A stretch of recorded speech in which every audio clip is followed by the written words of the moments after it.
Hello বন্ধুরা, কেমন আছো তোমরা সবাই? আশা করি সবাই বেশ ভালো আছো। আমি FM আবির তোমাদের সবাইকে স্বাগত জানাচ্ছি গো G8-এ।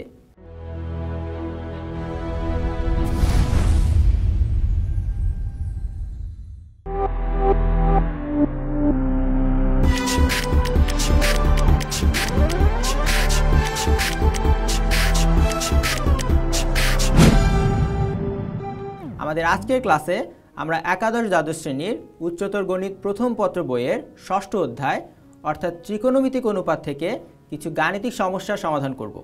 তাহলে চলো বন্ধুরা, দেরি না করে শুরু করে দেই আমাদের আজকের এপিসোড। বন্ধুরা, তোমরা বোর্ডে একটি গাণিতিক সমস্যা দেখতে পাচ্ছ। এখন আমরা এই গাণিতিক সমস্যাটির সমাধান করব।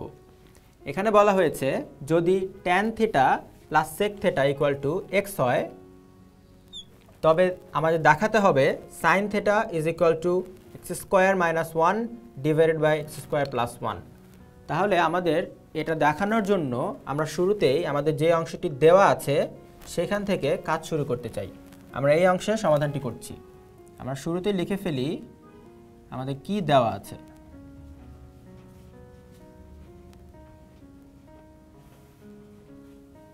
আমাদের দেওয়া আছে tan θ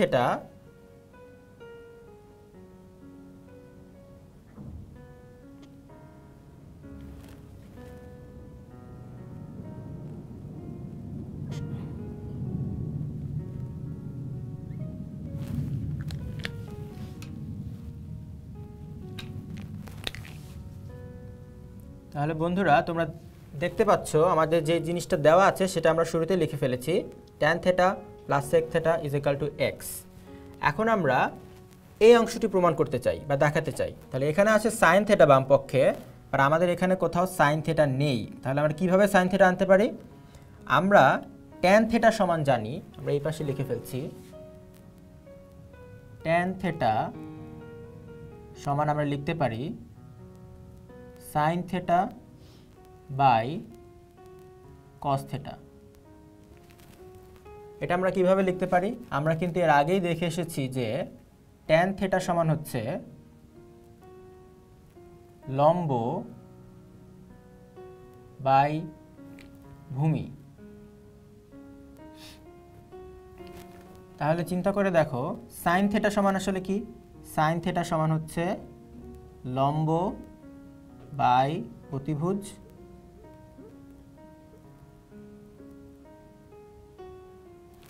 ডিভাইডেড বাই cos θ মানে হচ্ছে ভূমি বাই অতিভুজ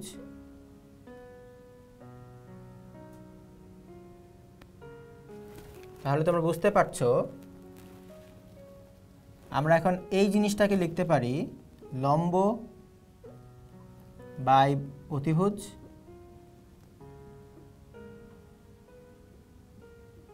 ইনটু এই নিচের পোর্শনটিকে আমরা যদি গুণ আকারে লিখতে চাই তাহলে এটি কিন্তু উল্টে যাবে, এবং তখন আমরা লিখতে পারি অতিভুজ বাই ভূমি। তাহলে অতিভুজ অতিভুজ ক্যান্সেল আউট হয়ে আমরা পেয়ে যাই লম্ব বাই ভূমি, এবং লম্ব বাই ভূমি কিন্তু আসলে tan θ। তাহলে আমরা বুঝতে পারলাম tan θ জায়গায় আমরা আসলে sin θ বাই cos θ লিখতে পারি। তাহলে এখানে tan θ জায়গায় আমরা লিখে ফেলব sin θ by cos θ plus sec θ আমরা বলেছিলাম cos θ উল্টো অনুপাত, তার মানে sec θ জায়গায় আমরা লিখতে পারি 1/cos θ = x। এবার আমরা এই দুটো অংশকে যোগ করতে চাই। যোগ করতে হলে এদের হরের লসাগু বের করতে হবে। এখানেও cos θ আছে, এখানেও cos θ আছে, তাহলে লসাগু আসলে cos θ হবে। এবার এই cos θ-কে আমরা এই cos θ দ্বারা ভাগ করলে পেয়ে যাই 1। সেই 1-কে এই লবের সাথে গুণ দিলে আমরা আসলে sin θ পেয়ে যাই। এখানে প্লাস লিখে ফেললাম। একইভাবে এই cos θ-কে এই cos θ দ্বারা ভাগ করব, আমরা পেয়ে যাব 1। 1-কে উপরে লবের সাথে গুণ দিলে আমরা পেয়ে যাব 1 = x। এবার আমরা কিছু দূর চলে এসেছি, তবে তোমরা দেখতে পাচ্ছ আমাদের ডান পাশে এক্সের মাথায় কিন্তু 2 আছে, মানে স্কোয়ার আছে, কিন্তু আমাদের এখানে শুধুমাত্র এক্স আছে। তার মানে আমরা বুঝতে পারছি আমাদের আসলে এই জিনিসটা প্রমাণ করতে হলে আসলে উভয় পক্ষে স্কোয়ার যদি করি তাহলে কিন্তু এক্সের মাথায় একটা 2 চলে আসবে। তাহলে আমরা উভয় পক্ষে যদি বর্গ করে দেই,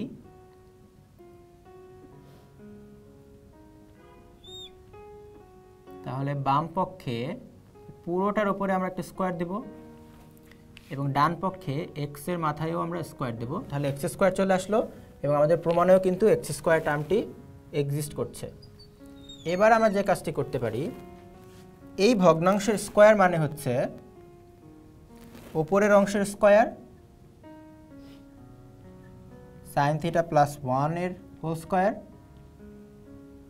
ডিভাইডেড বাই নিচের অংশটির স্কোয়ার, তার মানে cos θ এর স্কোয়ার ইজ ইকুয়াল টু এখানে পেয়ে যাচ্ছি এক্স স্কোয়ার। এখন আমরা উপরে লিখতে পারি sin θ + 1 কে আমরা চাইলে 1 + sin θ লিখতে পারি। একটু ঘুরিয়ে লিখছি, এতে মানের কোনো পরিবর্তন হবে না। এবং নিচের অংশে cos স্কয়ার থিটা আমরা কিন্তু ইতিমধ্যে দেখে এসেছি, এই সূত্রটিও sin square theta plus cos square theta is equal two 1। তাহলে cos স্কয়ার থিটা সমান লিখতে পারি 1 মাইনাস sin স্কয়ার থিটা।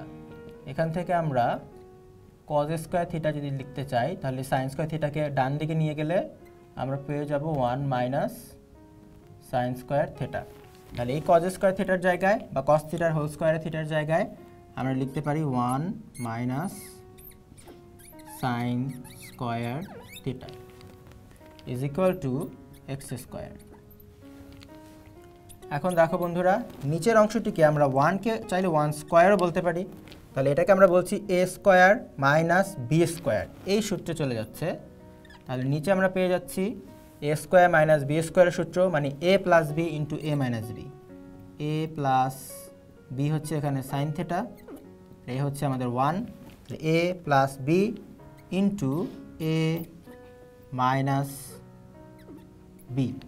আর উপরে আমাদের আছে 1 প্লাস সাইন থিটার হোল স্কয়ারকে 1 প্লাস সাইন থিটার হোল স্কয়ার মানে হচ্ছে 1 plus sine theta into 1 plus sine theta. তার মানে দুইটি 1 প্লাস সাইন থিটা গুণ আকারে আছে, তাদেরকে আমরা আসলে ভেঙে লিখলাম। আর আমাদের ডান পক্ষে আছে এক্স স্কয়ার। এবার আমরা দেখতে পাচ্ছি এই টার্ম আর এই টার্মটি আসলে ক্যান্সেল আউট হয়ে যাচ্ছে। উপরে আমরা পেয়ে গেলাম 1 প্লাস সাইন থিটা এবং নিচে আমরা পেয়ে গেলাম 1 মাইনাস সাইন থিটা, আর ডান পক্ষে আমরা পেয়ে গেলাম এক্স স্কয়ার। এখন বন্ধুরা, এখানে আসলে একটা ভগ্নাংশ আছে এক্স স্কয়ার টার্মের সাথে রিলেটেড, কিন্তু আমাদের এখানে জাস্ট একটা টার্মই আছে, কোনো ভগ্নাংশ নেই। এবং উপরে -1 নিচে +1 আছে। এটা দেখে আসলে বোঝা উচিত যে এখানে আসলে যোজন বিয়োজনের আইডিয়াটি কাজে লাগানো হয়েছে। যোজন বলতে আমরা বুঝি লব যোগ হর, আর বিয়োজন বলতে আমরা বুঝি লব বিয়োগ হর। তাহলে ওপরে দেখো আমাদের এক্স স্কয়ার, নিচে আমরা মনে মনে একটা 1 ধরতে পারি। তাহলে দেখো আমরা যদি এই লবের থেকে 1 বিয়োগ করি তাহলে ওপরের অংশটি পাচ্ছি, আর নিচে যদি আমরা এই লবের সাথে 1 যোগ করি তাহলে এই নিচের অংশটুকু পাচ্ছি। তার মানে এখানে আসলে ওপরের অংশে বিয়োজন করা হয়েছে এবং নিচের অংশে যোজন করা হয়েছে। তাহলে আমরা সেই কাজটি করি, আমরা উপরে বিয়োজন আর নিচে যোজন করি। উপরে যদি বিয়োজন করি এটা হচ্ছে আমাদের লব, এবং যোজন বিয়োজন করলে সমীকরণের উভয় পাশেই করতে হবে। এটা হচ্ছে আমাদের লব, লব বিয়োগ হর করলে আমরা উপরে বিয়োজন করতে পারবো। আমরা লিখে ফেলি লবটাকে 1 প্লাস সাইন থিটা বিয়োগ হর, হর হচ্ছে আমাদের 1 মাইনাস সাইন থিটা। উপরে আমরা বিয়োজন করলাম আর নিচে আমরা যোজন করব, লব যোগ হর। লব হচ্ছে 1 প্লাস সাইন থিটা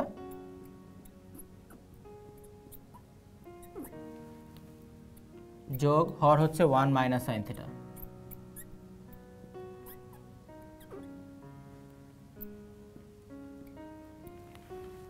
এখন এই সমীকরণের বাম পক্ষে আমরা যোজন বিয়োজন করেছি, তাই আমাদের ডান পক্ষেও করতে হবে। আমরা উপরে কিন্তু বিয়োজন করেছি, তার মানে প্রথমে লিখব আমরা লব বিয়োগ হর হচ্ছে 1,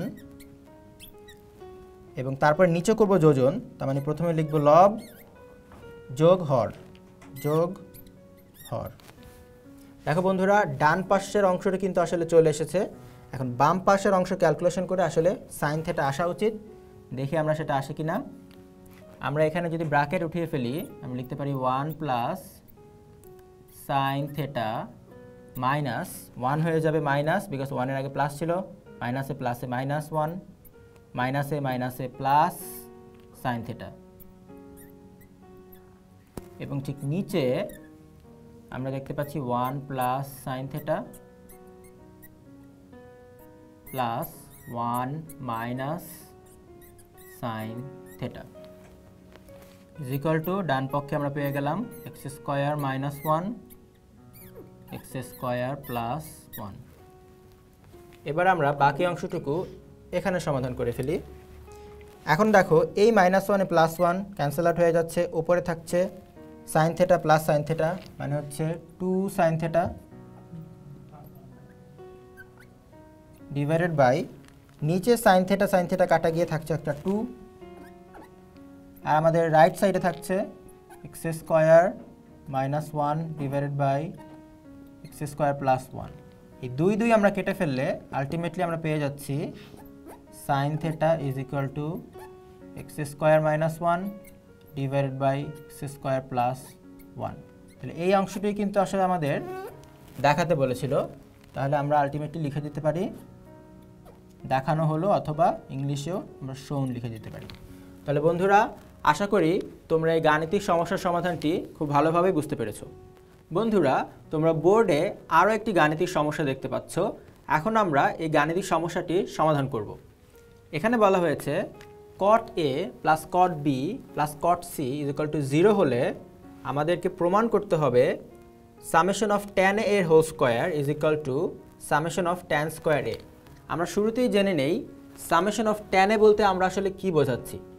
লক্ষ্য করো বন্ধুরা, আমাদের এখানে 3টি কোণের কথা আমরা আলোচনা করছি, কোণ A, B এবং কোণ C। তাহলে সামেশন অফ tan A বলতে আমরা বোঝাচ্ছি সামেশন অফ tan A বলতে আসলে বোঝাচ্ছি A কোণের জন্য tan এর অনুপাত হচ্ছে tan A। আমাদের কোণ 3টি আমরা বলেছি আগেই, আমার প্রশ্ন দেখেই বুঝতে পারছি আমাদের কাছে 3টি কোণ রয়েছে। তাহলে A কোণের জন্য tan এর অনুপাতটি হচ্ছে tan A, B কোণের জন্য হবে tan B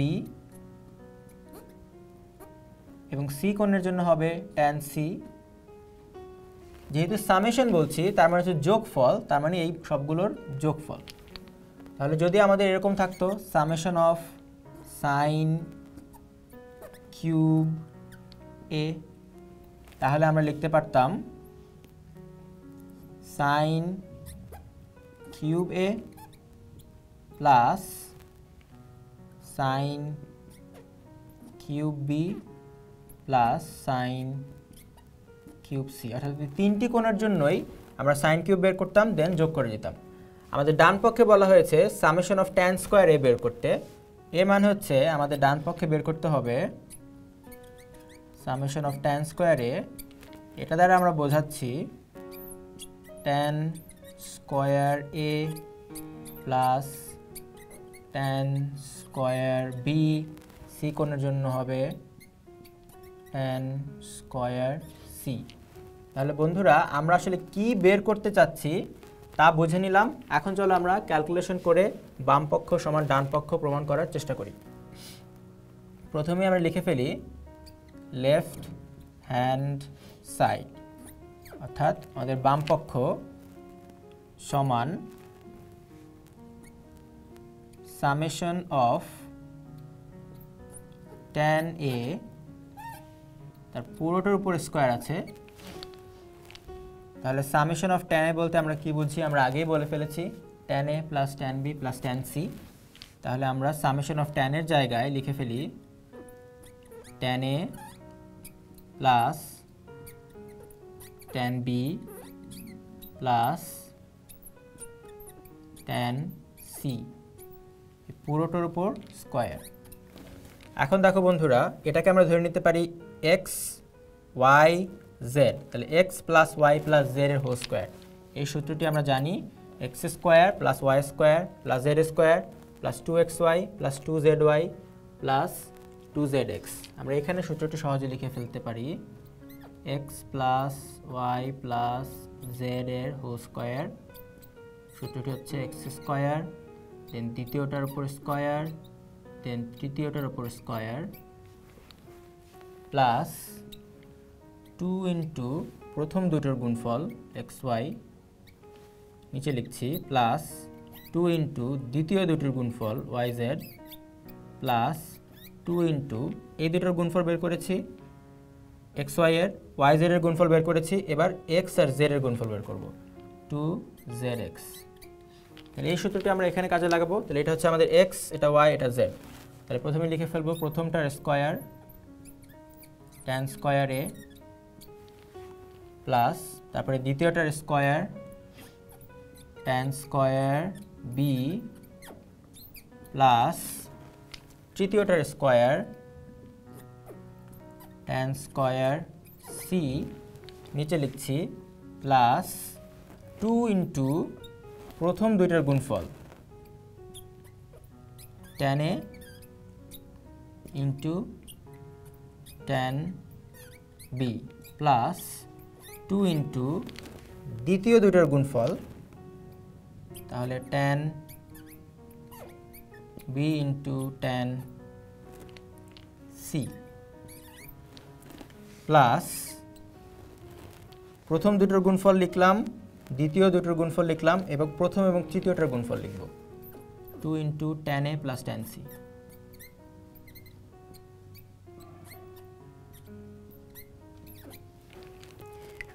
এখন দেখো বন্ধুরা, আমরা চাচ্ছি tan স্কয়ার a এর সামেশন বের করতে, এবং সেটার মানে হচ্ছে tan square a plus tan square b plus tan square c।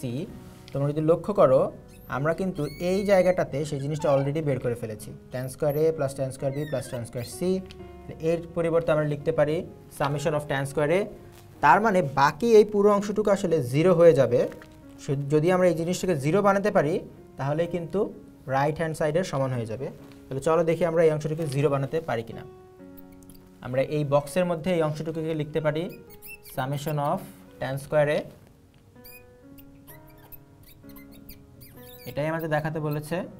তবে এই অংশটুকে 0 বানাতে হলে, এখন দেখো বন্ধুরা, আমাদের এখানে cot a plus cot b plus cot c equal to 0 এই ভ্যালুটি দেওয়া আছে। তাহলে আমরা এখানে একটা টেকনিক অবলম্বন করি। আমরা 2 tan a tan b 2 tan a into tan b, এখানে দেখো tan a গুণ tan b আছে, tan c নেই। আমরা চাচ্ছি এখানে একটা tan c কে গুণ করে দিতে, কিন্তু tan c কে তো আমরা নিজেরা গুণ করেছি। তাহলে এটাকে আবার 1/tan c দ্বারা গুণ করলে এর মানের কোনো পরিবর্তন হচ্ছে না। এই tan c কাটা গিয়ে ultimately 2 tan a tan b থেকে যাচ্ছে। তাহলে এই টেকনিকটা আমরা প্রত্যেকটা টার্মের জন্যই অবলম্বন করার চেষ্টা করব। দ্বিতীয় টার্মে tan b আছে, tan c আছে, tan a নেই। আমরা tan a কে গুণ দেব এবং একের সাথে 1/tan a কে গুণ দিলে মানের কোনো পরিবর্তন হবে না। আমরা লিখে ফেলি 2 tan b tan c, আমরা একটা এক্সট্রা tan a দ্বারা গুণ করছি এবং 1/tan a দ্বারা গুণ করে মান ঠিক রাখছি। সেম কাজটি আমরা করব আবার তৃতীয় টার্মটির জন্য। 2 tan a tan c, tan b এখানে নেই, তাহলে আমরা tan b দ্বারা গুণ করে দেই এবং মান ঠিক রাখার জন্য 1/tan b দ্বারা গুণ করে দিলে আলটিমেটলি মানটা ঠিক থাকবে।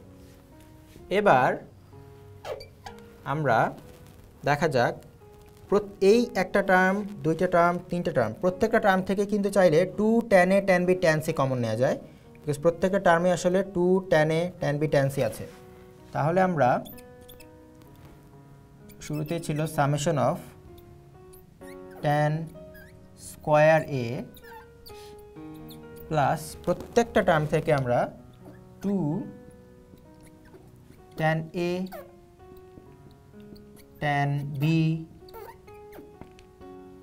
tan c কে কমন নিলাম।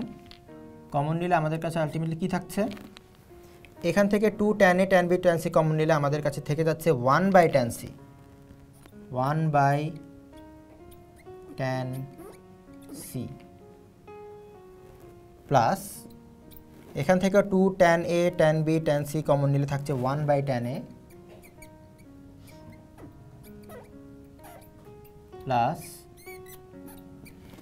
প্লাস এখান থেকে 2 tan a tan b tan c common নিলাম, থাকছে 1/tan b। তাহলে এবার আমরা এই অংশটি শুরুতে লিখে ফেললাম summation of tan square a plus 2, এই অংশটি লিখে ফেলি 2 tan a tan b tan c।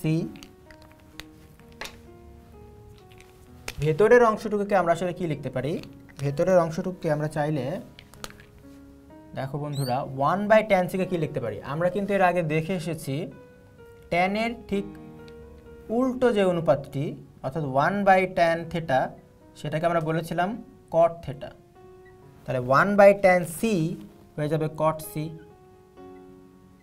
Plus 1/cot a হয়ে যাবে 1/tan a হয়ে যাবে cot a plus 1/tan b একইভাবে হয়ে যাবে cot b। তোমরা যদি লক্ষ্য করো এখানে মান দেয়া আছে cot a plus cot b plus cot c equal to 0, আমাদের এখানেও আছে cot a plus cot b plus cot c। তাহলে এই পুরো অংশটি আসলে হয়ে যাচ্ছে 0, এই পুরো অংশটির মান আসলে 0 আমাদের দেয়া আছে। তাহলে এই 0 দিয়ে আমরা এই জিনিসটাকে মাল্টিপ্লাই করছি, তার মানে আলটিমেটলি আমাদের এই যোগের পুরো এই অংশটু 0 হয়ে যাচ্ছে। আমাদের এখানে শুধু থেকে যাচ্ছে tan স্কয়ার a আর এই পাশে একটা 0, ultimately summation of tan square a। এটি কিন্তু আমাদের রাইট হ্যান্ড সাইডে ছিল, তাহলে এটা সমান আমরা লিখতে পারি রাইট হ্যান্ড সাইড। সুতরাং লেফট হ্যান্ড সাইড বাম পক্ষ সমান রাইট হ্যান্ড সাইড অর্থাৎ ডান পক্ষ আমাদের প্রমাণ করতে বলা হয়েছে, তাই আমরা ছোট্ট করে লিখে দেই পাশে যে আমরা প্রমাণটি করে ফেলেছি, ইটস প্রুভড। বন্ধুরা আশা করি তোমরা এই প্রমাণটিও খুব ভালোভাবে বুঝতে পেরেছো। বন্ধুরা আশা করি আমাদের আজকের এপিসোডটি তোমরা খুব ভালোভাবে বুঝতে পেরেছো। পরবর্তী এপিসোডে নতুন কিছু নিয়ে তোমাদের সামনে হাজির হব। সে পর্যন্ত ভালো থেকো, সুস্থ থেকো এবং অবশ্যই গো G8 এর সাথেই থেকো।